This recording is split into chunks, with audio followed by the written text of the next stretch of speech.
Well, as you've been hearing, that search and recovery mission is painstaking as the responders involved search for those still unaccounted for. Earlier, I spoke to former FEMA Associate Administrator and Director of Disaster Operations, Elizabeth Zimmerman, about those sorts of operations. She dealt with over 930 disasters, emergencies and fires while she was at FEMA. Elizabeth Zimmerman, thanks for joining us.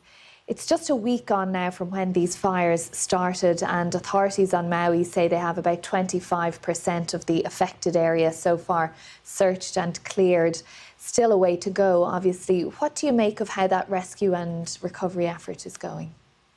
Yes, it's very important.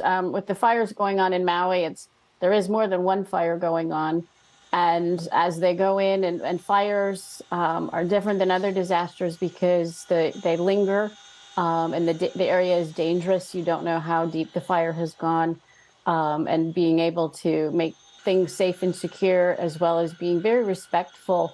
The Hawaiian culture is very much dependent upon their cultural, historical places, the different aspects to the islands that they have, and to protect and preserve that.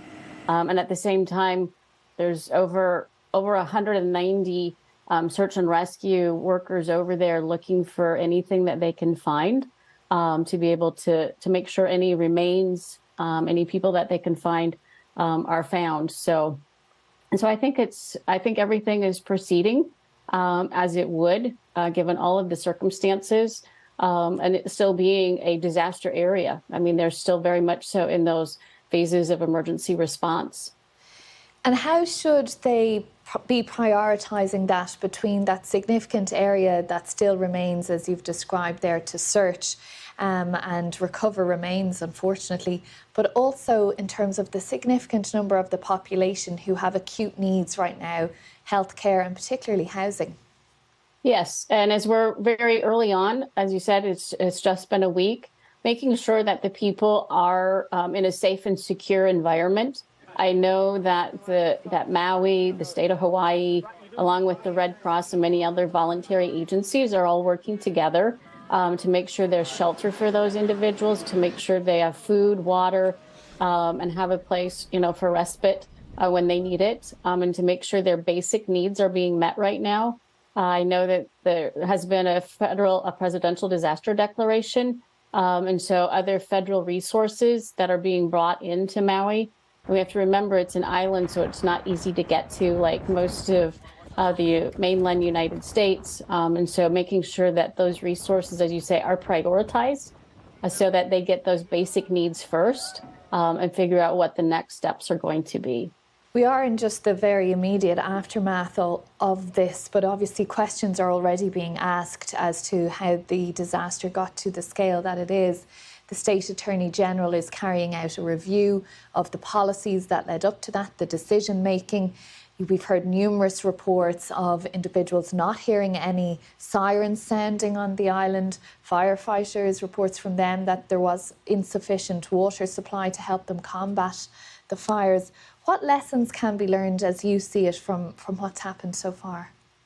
Yeah, and I think, Katrina, that's something that we're going to they'll have to look at that as they go on in the days coming, the weeks, the months, to be able to look to see if there's, what worked, what didn't, and those types of things.